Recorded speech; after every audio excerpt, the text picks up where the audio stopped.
Deus escolheu o caminho que o povo deveria andar e não o caminho que o povo queria tomar. Aí houve o quê? Aquela blasfêmia toda, né? Aquele descontentamento. A postura do povo foi uma postura que não agradou a Deus. O que aconteceu com toda aquela geração? Todos eles pereceram e não entraram na terra prometida. Então vamos continuar firmes. Em vez de falar assim: Senhor, não suporto, não quero, diga assim: Senhor, eis-me aqui, envia-me aonde o Senhor quiser, faça de mim o que o Senhor quiser, estarei e estou nas tuas mãos. Sem o Senhor não sou absolutamente nada. Vamos lá? O profeta Isaías declara: porque os meus pensamentos não são os vossos pensamentos, nem os vossos caminhos. Os meus caminhos, diz o Senhor, porque assim como os céus são mais altos do que a terra, assim são os meus caminhos mais altos do que os vossos caminhos, e os meus pensamentos mais altos do que os vossos pensamentos. Em síntese, Deus liberta o seu povo conduzindo pelo caminho que Ele mesmo escolhe. Precisamos aprender a como Davi: faz-me, Senhor, conhecer os teus caminhos, ensina-me as tuas veredas. E os caminhos do Senhor, irmãos, ao olho humano, são caminhos difíceis. Hein? Não tem mapa, exatamente. Há uma ansiedade muito grande. Nós queremos sempre saber aonde vai dar essa estrada. O destino claro, assim: nós vamos para Dubai, eu vou para Vitória, já está claro, nós vamos chegar lá, né? Mas quando você não tem um traçado, traz o quê? Insegurança. Mas com o Senhor nós temos que ter essa segurança. Vamos lá? 2. Porque Deus conduz o seu povo pelo deserto. Aí nós já tínhamos parado naquele ponto. Vamos conduzir agora. Ixi, é 8:35. Vamos encerrar. Porque Deus conduz o seu povo pelo deserto. O nosso texto básico apresenta a primeira razão porque Deus escolheu para Israel o caminho do deserto, para que porventura o povo não se arrependa, vendo a guerra e torne ao Egito. Você sabe por quê? Muitas vezes Deus não nos permite saber o que vai acontecer conosco amanhã. Sabe por quê? Para que nós não venhamos retroceder. Sabe? O dia de amanhã pertence a quem? Deus. A Deus. O povo de Israel, se fosse para o caminho que eles queriam, pela terra dos filisteus, o que ia acontecer? Logo, Faraó vinha com seu exército, o povo ia tremer na base e ia fazer que não vão brigar com o Faraó, não, vão voltar. Quando Deus levou o povo para o deserto, o povo ficou longe do conflito, da guerra. Deus queria ter um tratado com o seu povo, queria ter intimidade com o seu povo. Deus não queria que o seu povo tivesse influência externa. Ele queria que o povo acreditasse totalmente nele. Deus queria que o povo depositasse toda a confiança nele. Eu quero dizer para você nesta noite, irmãos, Deus te levou para este lugar, Deus te colocou nessa situação para que você tenha uma intimidade com Ele. Ele quer falar com você, Ele quer prover para você tudo aquilo que você necessita. Mas se você ficar numa situação onde você vê a aflição, a dificuldade, a tendência é desanimar, arrepender e dizer: vou largar esse Deus, não acredito mais, só dá certo para A, para B, para C, mas para mim tudo é difícil. Não fala isso. Entregue os teus caminhos ao Senhor e Ele tudo fará. Vamos lá? A segunda razão apresentada por Deus é a glorificação do nome do Senhor. Disse o Senhor a Moisés: fala aos filhos de Israel que retrocedam e se acampe defronte de Pi-Airote, entre Migdol e o mar, diante de Baal-Zephon. Em frente dele vos acamparei junto ao mar. Então Faraó dirá aos filhos de Israel: estão desorientados na terra, o deserto encerrou, endurecerei o coração de Faraó para que os persiga, e serei glorificado em Faraó e em todo o seu exército, e saberão os egípcios que eu sou o Senhor. Eles assim o fizeram. Então o propósito aqui era que Deus fosse glorificado, que eles entendessem que Deus haveria de livrá-los do exército e de Faraó. Amém? Vamos lá. A terceira razão apresentada por Deus é o da santificação. Recorda-te de todo o caminho pelo qual o Senhor teu Deus te guiou no deserto estes 40 anos, para te humilhar, para te provar, para saber o que estava no teu coração, se guardarias ou não os seus mandamentos. Sabe o segredo da viagem do deserto? Deus está querendo saber se você é humilde, se você tem capacidade de entender espiritualmente que os humildes serão exaltados. Que os humildes serão exaltados. Mas nós falamos o seguinte: não dá, pastor, eu não aguento mais essa humilhação, eu não suporto mais isso. Aí nós queremos ter razão, mas a Bíblia diz que quando nós confiamos em Deus, que nós não devemos confiar nem em homens, nem em cavalos, nem em carros, mas somente no Senhor. Por mais que você tenha razão, meu amado, por mais que nós tenhamos razão, meu irmão, por mais igreja que nós tenhamos razão, vamos nos humilhar na presença do Senhor, porque Ele vai nos exaltar para a glória do teu nome. Precisamos entender que a nossa caminhada, que o nosso deserto é para que nós tenhamos sensibilidade espiritual, que nós tenhamos humildade de reconhecer que só o Senhor é Deus. Sem Ele nós não somos nada e não faremos nada. Confia no Senhor. Volta lá, por gentileza. É para te humilhar, para te provar, para saber que o que estava no teu coração, se guardarias ou não. Ou seja, quantas vezes nós colocamos no coração rancor, ódio, tristeza, amargura, às vezes com ação de terceiro, de quarto, uma ação de uma pessoa qualquer, e perdemos a bênção de Deus. Algumas pessoas nos colocam em prova, o mundo nos coloca em prova, e aí nós colocamos isso aonde? No coração. A Bíblia diz que nós devemos ouvir tudo, reter bem. Aquilo que não edifica a sua vida, meu querido irmão, não traga para o seu coração.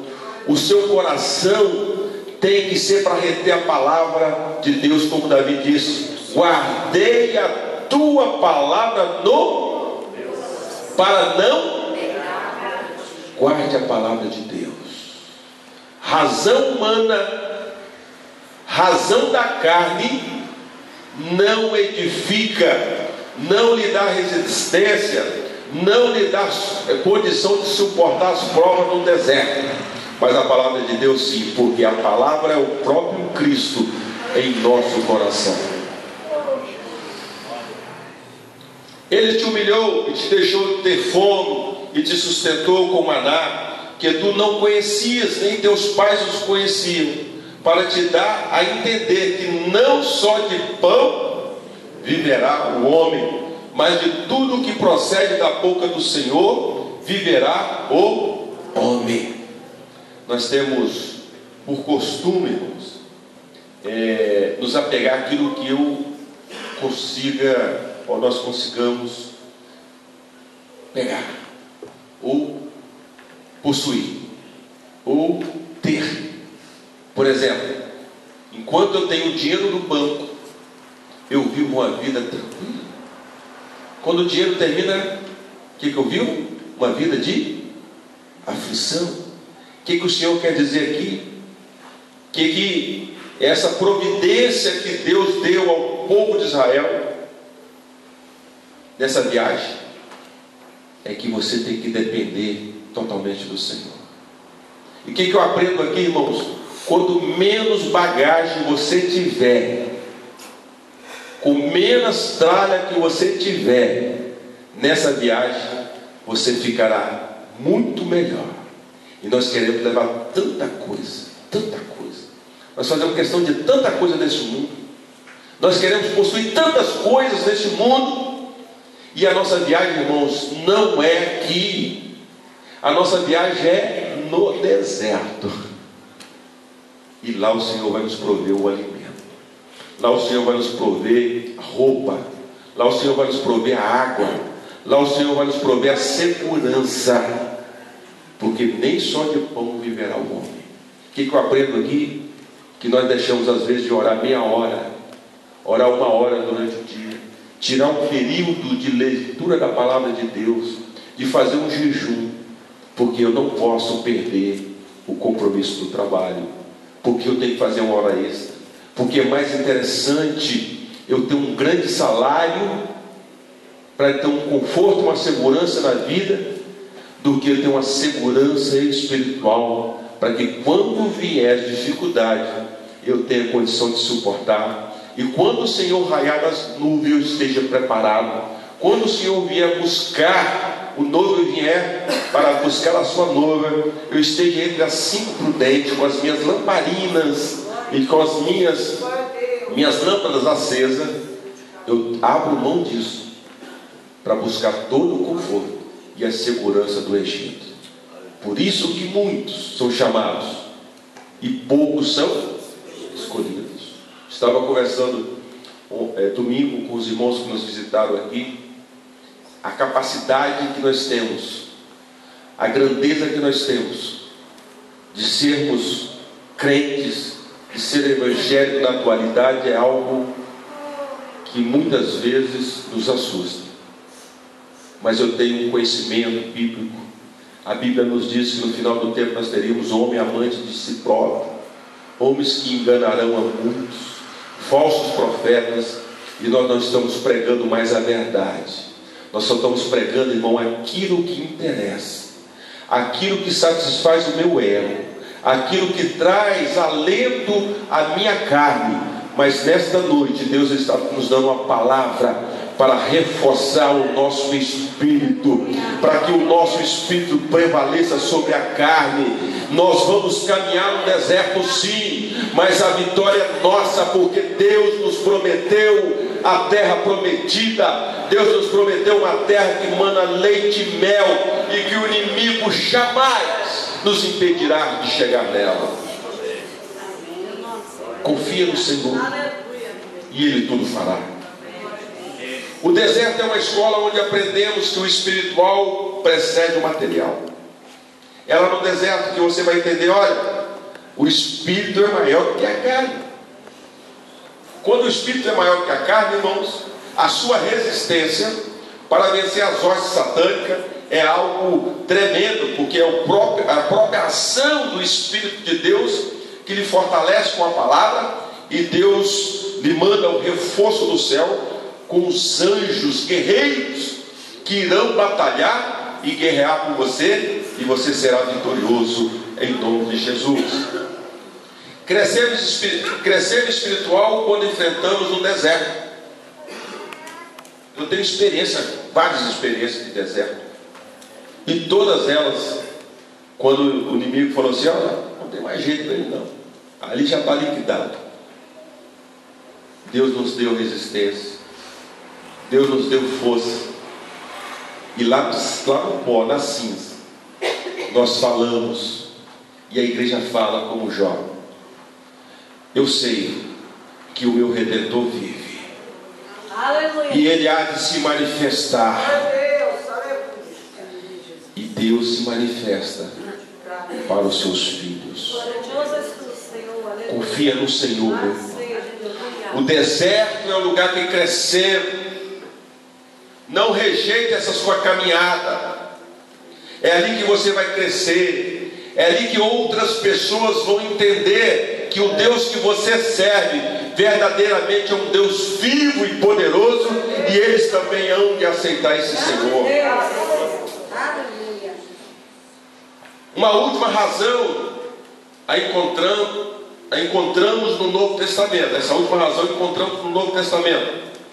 Paulo fala que no deserto Deus puniu os infiéis que faziam parte do povo. Então, não se preocupa não. Faça a sua parte. Ser fiel, que você vai ter a coroa da vida.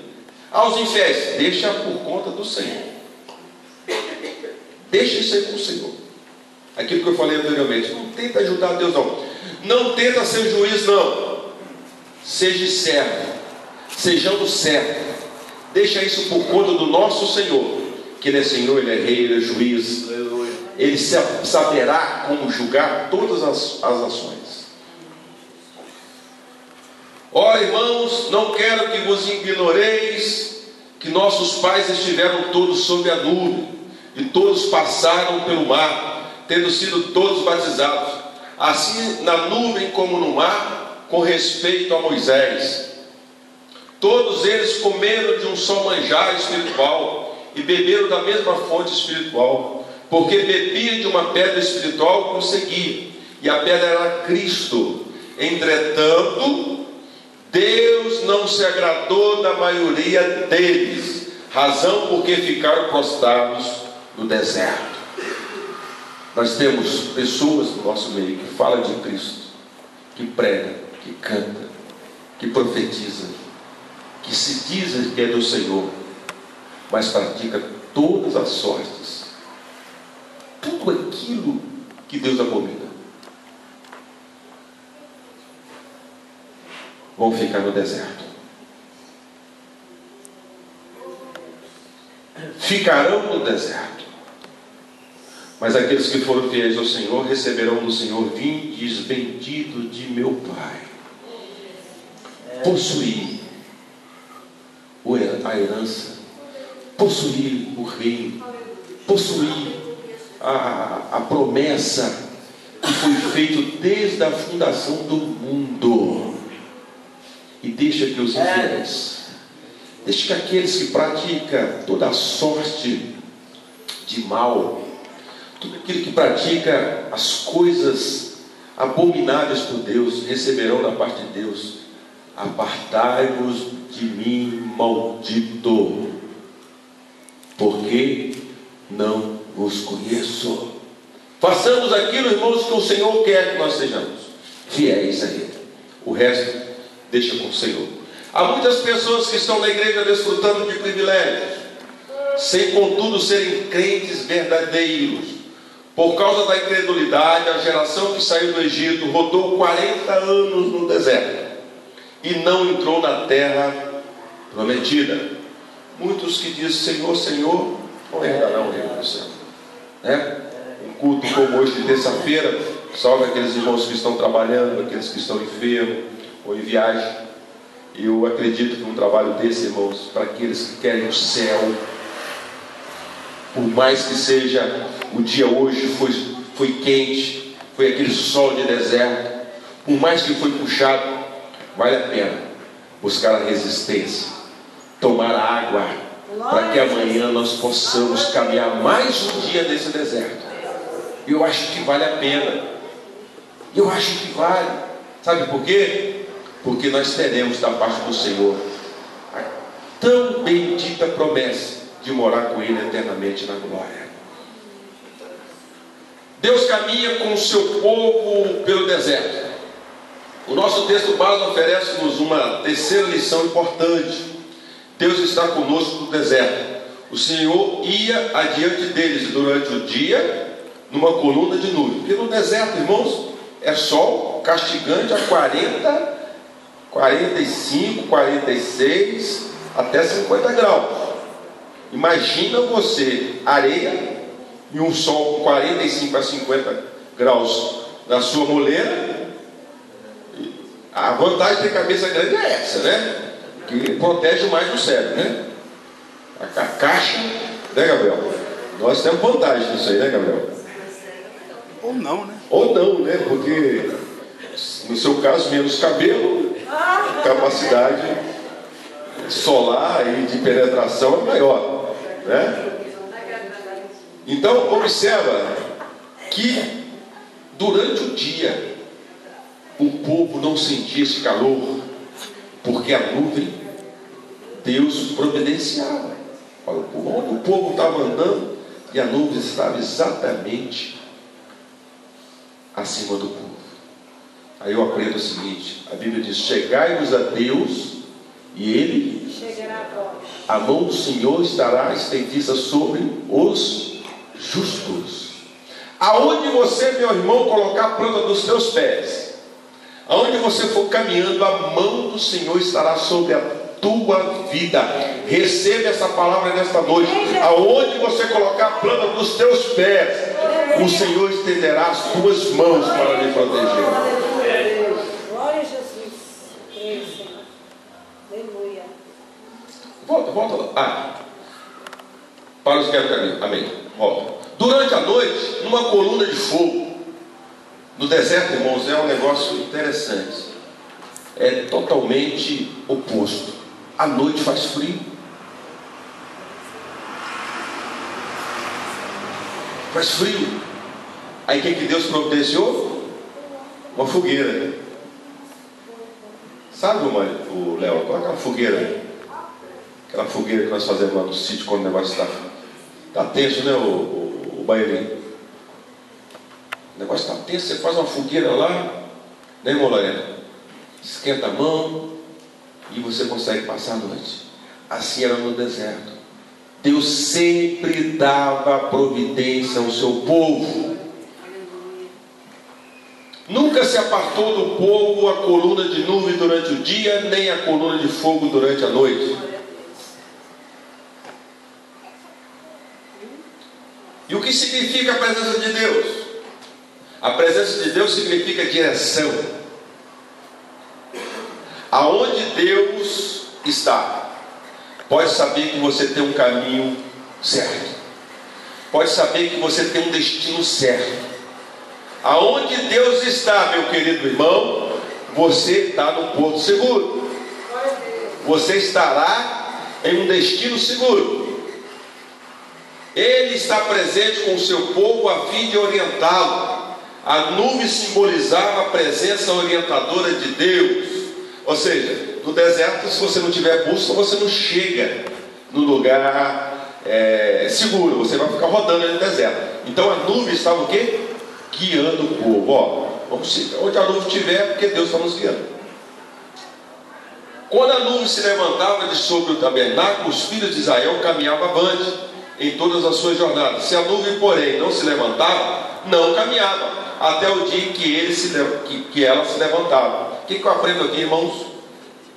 Quando você está no deserto, é só para você chorar. Quando você está no deserto, é para você se alimentar espiritualmente. Porque quando o Senhor te tirar do deserto, quando o Senhor fazer com que você tenha resistência, é para você caminhar. Tem gente que quando tem uma bênção, passa uma dificuldade de ter uma bênção, a primeira coisa é dizer: agora eu estou abençoado. Para. Não. Quando você sair do deserto, quando você sair de uma prova, você saiu mais forte, mais resistente. Então você vai proclamar o Evangelho de Cristo e dizer: o Senhor é o Senhor do deserto, o Senhor da prova, mas o Senhor da terra prometida, mas o Senhor também é o Senhor que nos dá a vitória em nome de Jesus Cristo. Não é ficar atrofiado, não. O crente tem que ter o exercício da fé, irmãos. Tem que estar militando. Soldado resistente é o soldado que sempre está no quartel, mas também está sempre pronto para batalhar. Vamos lá. Moisés sabia da importância da direção divina, a tal ponto que ele declara a Deus: se a tua presença não vai comigo, não nos faça subir deste lugar. A presença de Deus significa segurança e proteção. Ele sempre protegeu individualmente e coletivamente os seus servos. A nuvem durante o dia trazia sombra no calor e a coluna de fogo aquecia o povo nas noites frias do deserto. Jacó estava sozinho e ao relento, fugindo do ódio do seu irmão, quando Deus lhe diz: eis que estou contigo e te guardarei por onde quer que fores, e te farei voltar a esta terra, porque te não desampararei, até cumprir eu aquilo que te hei referido, ou seja, o que eu tinha prometido. Gênesis 28, 15. Então aqui é o seguinte, irmãos: o que Deus prometeu para nós, Ele vai cumprir. Amém? O que Deus prometeu para esta igreja, Ele vai cumprir. Por mais que nós sejamos perseguidos, e nós entramos num deserto aí, sabe que nós entramos num deserto, mas nós vamos caminhar, porque o Senhor está nos guiando. O Senhor nos acolheu no seu braço. E o que Ele prometeu para aqui, queira ou não queira o adversário, vai ser cumprido para a glória do seu nome. A presença de Deus também significa encorajamento para a realização de uma tarefa ou para o cumprimento de uma missão. Deus disse a Josué, ordenou o Senhor Josué, filho de Num, e disse: ser forte e corajoso, porque tu introduzirás os filhos de Israel na terra que sob juramento lhe prometi, e eu serei contigo. O que eu aprendo aqui, irmãos? Só vai para o deserto, e só quem vence o deserto é os covardes, não. Só cadê? Forte e o que nos dá a força? E o que nos dá a coragem? E como nós buscamos isso? Como? Orando, entregando a Ele todas as nossas causas, e Ele nos dá força e resistência. A presença de Deus significa conforto na tribulação. Olha só, conforto na tribulação. Imagina o conforto no deserto, irmãos. Hein? Como é que é esse negócio? Uma rede, um oásis, como é que é isso? O cristão está sempre entrando, saindo, ou no meio de uma tribulação. Não tem essa. Ou você vai entrar, ou você vai estar no meio, ou vai estar saindo da tribulação. É 3 etapas do crente, não tem como. Ou você está entrando, ou você está no meio da tribulação, né, Manilson? Ou você está saindo. Só tem essas 3 formas o crente que está no deserto. Não temas, porque eu sou contigo. Não te assombres, porque eu sou o teu Deus. Eu te fortaleço e te ajudo, e te sustento com a minha destra fiel. Deus é fiel. Ele não larga, Ele não deixa a sua condição de Senhor. Ele não é Deus que minta. Passarão o céu, Ele não é homem que minta. Ele é Deus que cumpre a sua palavra. Passarão os céus e a terra, mas a sua palavra não passará. Quando passares pelas águas, eu serei contigo. Quando pelos rios, eles não te submergirão. Quando passares pelo fogo, não te queimarás, nem a chama arderá. Vamos lá? E finalmente, a presença de Deus significa poder ou capacitação espiritual. Sem o poder de Deus, nada podemos realizar espiritualmente. Podemos até fazer alguma coisa, né? Mas espiritualmente, você não terá um êxito. Não por força nem por poder, mas pelo meu Espírito, diz o Senhor dos Exércitos. Eu sempre digo, quem tem razão em nossa vida, irmãos, é sempre o Senhor. Quando você coloca a sua capacidade humana, o seu intelecto, a sua razão na frente da obra do Senhor, eu digo uma coisa para você: você não vai conseguir sair do deserto. Mas quando você coloca nas mãos do Senhor toda a sua confiança espiritualmente, você sairá do deserto e possuirá a terra prometida, porque assim diz o Senhor dos Exércitos. Mas recebereis poder ao descer sobre vós o Espírito